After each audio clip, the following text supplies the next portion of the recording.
Hi guys, my name is Narendra Chaprana and I welcome you to my YouTube channel. So as you already have notified from multiple YouTube channel that SEBI advance intimation is out that the notification for 2024 SEBI examination SEBI grade A will be out on April 13th. मैं आपको ये बताना चाहता हूँ कि अगर आपने अभी तक प्रिपरेशन स्टार्ट नहीं करी है तो please start your preparation so that you clear your phase 1, you clear your phase 2 and you clear your interview part.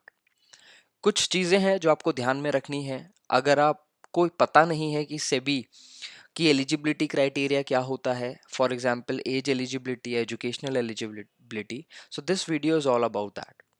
First of all, if you want to apply for SEBI Grade A examination, the eligibility states that you should be between 21 to 30 years of age bracket if you belongs to an unreserved category, that is general category. SC ST और OBC को government norms के हिसाब से 3 साल और 5 साल की relaxation सारे एग्जाम्स में है, तो सेबी में भी प्रोवाइडेड है. अगर एजुकेशनल क्वालिफिकेशन की मैं बात करूं तो सबसे पहले अगर आपने जनरल ग्रेजुएशन करी है, फॉर एग्जांपल आपने बीए करा है, आपने बीकॉम करा है, आपने बीएससी करा है, तो आपको, या आपने बीबीए करा है तो आपको एमबीए करना पड़ेगा. आपके पास एमबीए होनी चाहिए, आपके पास एमकॉम होनी चाहिए, आपके पास एमएससी होनी चाहिए.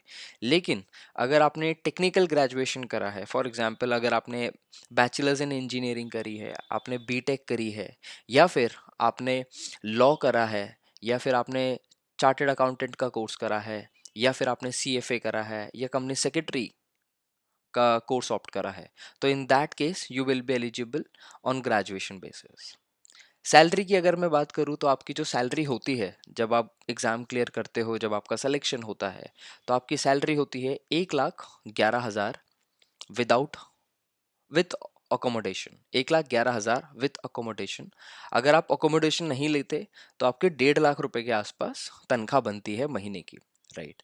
अपार्ट फ्रॉम दैट, अगर मैं आपको एग्ज़ाम पैटर्न की जानकारी दूं कि एग्ज़ाम का पैटर्न क्या होता है सेबी एग्ज़ाम के लिए, सबसे पहला आपका प्रीलिम्स होता है जो क्वालिफाइंग होता है, फिर आपका मेंस होता है, और फाइनली फिर आपका इंटरव्यू होता है. तो 3 स्टेप्स होते हैं आपके इस एग्ज़ाम को क्लियर करने में.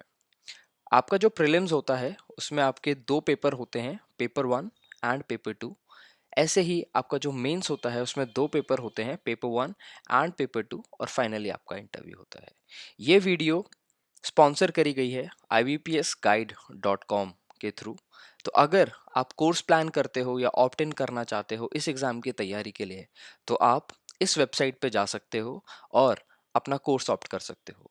नीचे डिस्क्रिप्शन पे इस वेबसाइट का लिंक दिया हुआ है. साथ ही साथ अगर आप और इन्फॉर्मेशन चाहते हो इस एग्ज़ाम के लिए, या फिर इससे मिलते जुलते रेगुलेटरी बॉडी के एग्ज़ाम के लिए such as RBI and for the NABARD, then I have provided my number in the description. You can reach out to me at any time. I'll be happy to help you. Thank you so much.